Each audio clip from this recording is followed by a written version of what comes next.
حضرت عثمان غنی رضی اللہ تعالیٰ عنہ کی شخصیت کیا ہے اتنا کافی ہے کہ میرے آقا صلی اللہ علیہ وسلم نے اپنی 2 شہزادیاں آپ کے نکاح میں عطا فرمائیں۔ تمام عظمتیں، رفتیں، بلندیاں ایک طرف، اور سرکار نے بھی فرمایا تھا کہ اگر رقیہ کے بعد ام کلثوم بھی انتقال کر جائے اور میری اور شہزادیاں ہوتی تو میں بھی عثمان غنی کے نکاح میں دے دوں گا۔ اور حضرات گرامی، المختصر، اللہ کے رسول علیہ السلام کی بارگاہ میں کچھ لوگ آئے اور فرمایا یا رسول اللہ، ایک شخص کا انتقال ہو گیا ہے، فلاں شخص ہے وہ، اس کی آپ نماز جنازہ پڑھا دیں۔ ترمذی شریف کے اندر باب مناقب عثمان غنی رضی اللہ عنہ میں یہ حدیث درج ہے کہ میرے آقا نے فرمایا کہ میں اس کی نماز جنازہ نہیں پڑھاؤں گا اس لیے کہ وہ میرے عثمان کا دشمن ہے۔ نحمدہ نصلی و نسلم علی رسولہ الکریم، اما بعد، فاعوذ باللہ من الشیطان الرجیم، بسم اللہ الرحمن الرحیم۔ فقد قال اللہ تعالی فی القرآن المجید والفرقان الحمید، ان اللہ تعالی یقول رضی اللہ عنہم ورضوا عنہ، صدق اللہ العلی العظیم، وصدق نبی الکریم، ونحن علی ذلک لمن الشاہدین والشاکرین والصابرین والحمد للہ رب العالمین۔ درود شریف پڑھ لیجیے۔ اللہم صلی وسلم صلی اللہ علیہ الصلاۃ والسلام علیک یا رسول اللہ صلی اللہ تعالی علیہ وسلم۔ بڑی مسرت و شادمانی کی بات ہے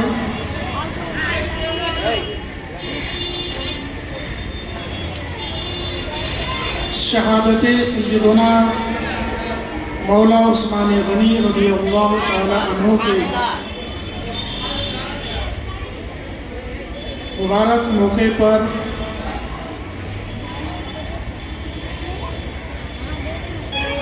مٹیہ بروج کے مداحان رسول کی جانب سے نعتیہ مشاعرہ کا انعقاد کیا گیا۔ تمام منتظمین کو سب مبارکہ، اللہ تعالیٰ سبوں کی محنت کو قبولیت کا درجہ عطا فرمائے۔ مداحان رسول کے ساتھ ساتھ اس اسٹیج پر جماعت اہل سنت کی 2 عظیم شخصیتیں جن کا روحانی تعلق بارگاہ اعلیٰ حضرت سے ہے، میری مراد مفکر اسلام، خلیفہ قائد ملت و خلیفہ گلزار ملت، برادر معظم حضرت علامہ مولانا الحاج محمد امان رضا قادری برکاتی رضوی مقدس العالی۔ دوسری عظیم شخصیت استاذ القرہ والحفاظ، عظیم خطیب، برادر طریقت، خلیفہ حضور توصیف ملت، حضرت حافظ و قاری محمد صفی اللہ رضوی صاحب قبلہ مقدس العالی۔ دونوں عظیم شخصیتیں جو اہل سنت کے دلوں کی دھڑکن ہیں، قوم کے مسیحا ہیں، اور جماعت اہل سنت بالخصوص مٹیہ بروج کے عظیم مبلغ، داعی، مدبر، مفکر ہیں۔ اللہ تعالیٰ ان بزرگوں کو صحت عطا فرمائے اور ان کا سایہ شفقت جماعت اہل سنت پر قائم رکھے، آمین۔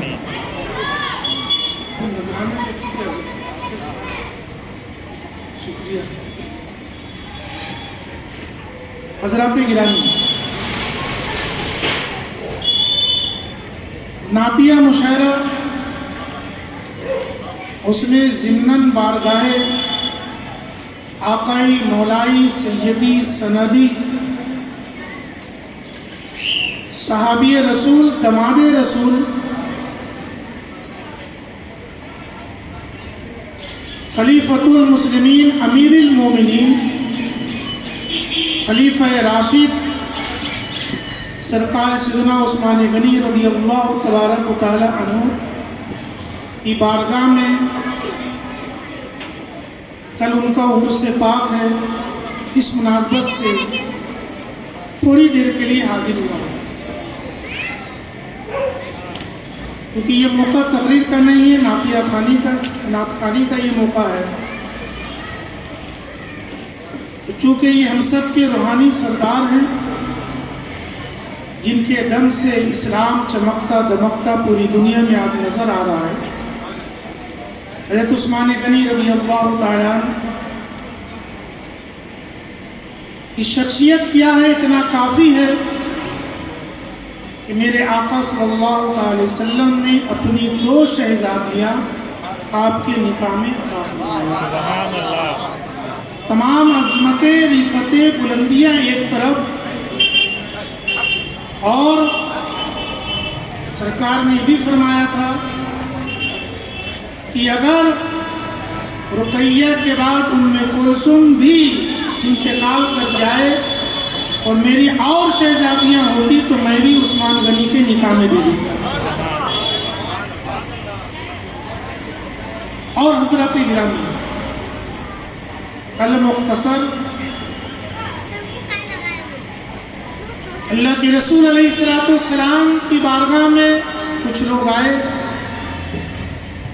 اور فرمایا یا رسول اللہ، ایک شخص کا انتقال ہو گیا ہے، فلاں شخص ہے وہ، اس کی آپ نماز جنازہ پڑھا دیں۔ ترمذی شریف کے اندر باب مناقب عثمان غنی رضی اللہ عنہ میں یہ حدیث درج ہے کہ میرے آقا نے فرمایا کہ میں اس کی نماز جنازہ نہیں پڑھاؤں گا اس لیے کہ وہ میرے عثمان کا دشمن ہے۔ اب یہاں رک کر اس چیز کو آپ سمجھنے کی کوشش کریں، جمعہ میں بھی میں نے بیان کیا کہ حضرت عثمان ایک صحابی ہے، ان کا جو دشمن ہے ان کی نماز جنازہ پڑھانے کو میرے آقا تیار نہیں ہے، تو جو رسول کا دشمن ہے، جو رسول کا گستاخ ہے، اس کو امام بنانا کیسے جائز ہے؟ غور کرنے کی بات ہے۔ یہ تو امتی ہے، وہ نبی ہے، وہ بھی نبی میں سید الانبیاء امام الانبیاء ہے۔ تو یہاں سے ہمیں یہ سبق ملا کہ نبی نے ذہن دے دیا کہ جو اللہ اور رسول کا دشمن ہوتا ہے، ظاہری اعتبار سے جتنا پرہیزگار ہو، اس کے پیچھے ہماری 5 وقتہ نماز اس کی امامت میں ابتدا میں ہو نہیں سکتی ہے۔ اسی لیے علماء فرماتے ہیں کہ حج کرنے کے لیے جاؤ، عمرہ کرنے کے لیے جاؤ تو حدیث شریف میں امام کعبہ کی فضیلت بیان نہیں کی گئی ہے، حرم مقدس میں نماز پڑھنے کی فضیلت بیان۔ کچھ لوگ یہ کہتے اتنا خرچ کر کے آئے اور امام کعبہ کے پیچھے نماز نہ پڑھیں، ارے وہ اگر وہ ہم عقیدہ ہے پڑھیے اس کے پیچھے نماز، لیکن اس کے دل میں نبی کی محبت نہیں ہے تو وہ ہمارا امام کیسے بن سکتا ہے؟ تو ہم حرم میں نماز اپنی پڑھیں گے، ارے 1 رکعت تنہا بھی پڑھیں گے تو بھی 1 لاکھ کے ثواب کے حقدار بن جائیں گے انشاءاللہ۔ تو یہ سبق ہمیں ملا اور دوسری بات، مولا کائنات آقا عثمان غنی سے کتنی محبت فرمایا کرتے تھے، کتنی محبت فرمایا کرتے تھے کہ جب خبر ملتی ہے کہ دشمنوں نے حضرت عثمان غنی کے گھر کا محاصرہ کر لیا ہے تو جنتی نوجوانوں کے سردار، ہم سب کے آقا حسن اور آقا حسین دونوں شہزادے کو مولا کائنات بلاتے ہیں، دونوں کے ہاتھ میں ننگی تلوار دیتے ہیں، دینے کے بعد فرماتے ہیں کہ شہزادے تمہارے خالو کے گھر کو دشمنوں نے گھیر لیا ہے، تم ان کے دروازے پہ کھڑے ہو جاؤ، کوئی بھی دشمن آئے تمہاری تلوار کی زد سے بچنے نہ پائے۔ جانتے تاریخ میں بتاتی ہے اس دروازے سے کوئی داخل نہیں ہوا تھا، پیچھے حصے سے، دیہات کے علاقہ مٹی کے گھر بنے ہوئے تھے، پیچھے حصے سے جن لوگوں نے شہید کیا وہ پیچھے حصے سے داخل ہو کر شہید کیا۔ تو اب یہ اندازہ لگائیے کہ حضرت عثمان غنی اور حضرت مولا کا دونوں سالوں بھائی، امام حسن حسین کے خالو حضرت عثمان غنی، دونوں شہزادوں نے اپنی جان کی پرواہ کیے بغیر اپنے خالو کو بچانے کے لیے دروازے پر کھڑے ہو گئے اور اس دروازے سے کسی دشمن کو داخل ہونے نہیں۔ حضرات گرامی، 18 ذوالحجہ شہادت عثمان غنی، یہ شیعہ جہنمی کتے تو کلاب النار ہے نا، جہنمی کتے بولنے سے کوئی ڈریے مت کہ جہنمیوں کے لیے کلاب النار کا لفظ احادیث میں بہت سے الفاظ آئے ہیں، کلاب النار جہنمی کتے۔ ان شیعوں کو جس طریقے سے حضرت امیر معاویہ رضی اللہ تعالیٰ صحابی رسول کاتب وحی قرآن کے انتقال کا جشن منانے کے لیے امام جعفر صادق کا بہانہ تلاش کیا، تو اسی طریقے سے حضرت عثمان غنی کے شہادت کا کہ جو ہے خوشی منانے کے لیے ان لوگوں نے عید غدیر کو وجود دے دیا۔ اس کی ایک تفصیل ہے، آنے والے دنوں میں میں نے مسجد میں وعدہ کیا، تفصیل میں اتنا وقت نہیں ہے، بہت سے مداحان رسول ہیں جو نعت مصطفیٰ پیش کریں گے۔ تو حضرات گرامی، ہم اہل سنت عید میلاد النبی منانے والے ہیں، عید غدیر سے اہل سنت کا کوئی رشتہ نہیں ہے، اور یہ یاد رکھیے کہ بالکل کل پوری آبادی پر لازم ہے کہ اپنے آبادی کے اوپر نظر رکھے، چاہے کوئی امیر ہو، غریب ہو، پیسہ والا ہو، طاقتور ہو، جیسا بھی ہو، اگر وہ عید غدیر مناتا ہے تو شدت کے ساتھ اس کے خلاف آواز بلند کرنا ہر سنی کے اوپر لازم ہے۔ ہماری تعداد زیادہ ہے، یہ بزدل راغزی کے پیداوار، یہ عید غدیر منانے سنیوں کے آبادی میں ہم چوڑی پہن کر ہیں، ہم اتنے بزدل ہیں کہ ہم خاموش رہے اور یہ کہے کیسے ان کو بولے جھگڑا ہو جائے گا، تمہاری ماں کو کوئی آ کے گالی دے دے اس وقت یہ بولو کیسے اس کو بولیں گے، میرے باپ کو گالی دے دے کیسے بولیں گے، اس وقت تو بالکل غصے سے بالکل بے قرار ہو جائے گا، ماردار شروع کر دو گے۔ تو ہم علماء مارنے کے لیے نہیں کہہ رہے، میں نے جمعہ میں بھی کہا کہ جو اس طرح کا فتنہ گوئی عید غدیر کا ہماری آبادی کے اندر جتنی آبادی کے لوگ ہیں ان پر لازم ہے کہ اس کو روکے، اگر وہ شرافت سے مانے تو ٹھیک ہے، اس کو گھسیٹ کر مارنا نہیں ہے، تھانہ میں جا کے پولیس کرائے کہ یہ محلے کے اندر کتنا پھیلاؤ ہے، پولیس اس سمجھ نہیں۔ تو اس لیے یہ مت نہ دیکھیے گا کہ پیسہ والا ہے، بلڈنگ والا ہے، طاقتور ہے، یہ ہے وہ ہے، ورنہ یہ سمجھ لیجیے پھر ہماری نسلیں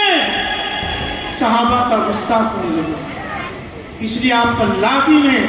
آج یہ جشن تاج الشریعہ اور نعتیہ مشاعرہ کے ذریعے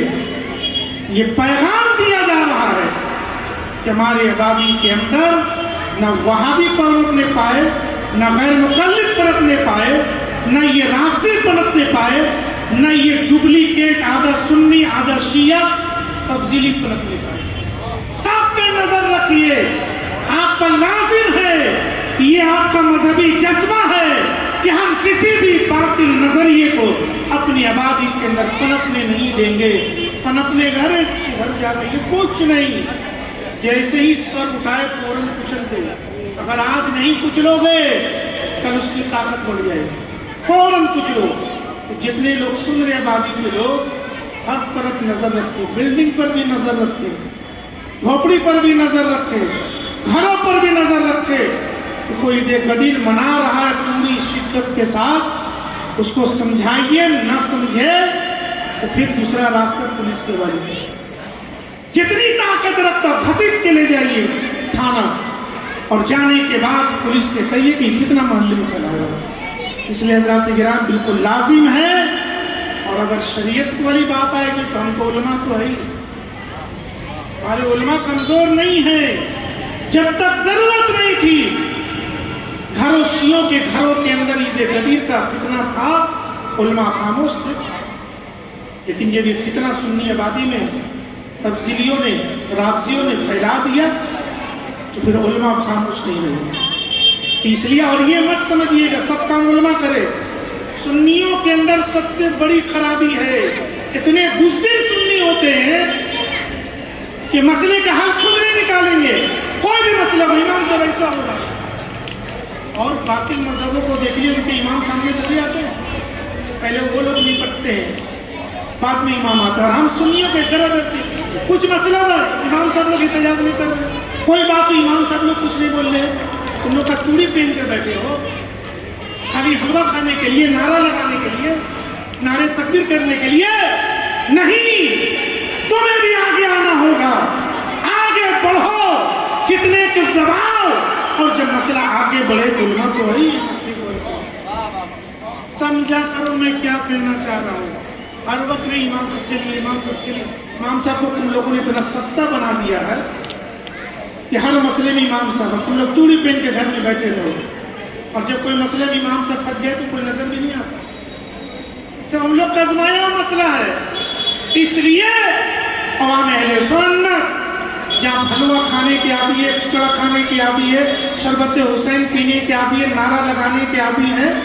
اچھی چیز ہے، فاتحہ کرائیے، غوث پاک کا مرغا بھی کھائیے، اس مرغے کی طاقت سے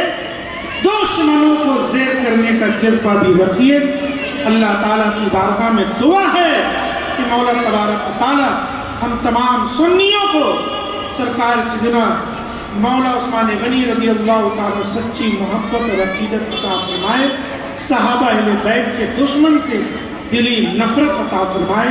اور آج کے جلسے کو اللہ تعالیٰ اپنی بارگاہ میں قبولیت کا درجہ عطا فرمائے، آمین۔ السلام علیکم۔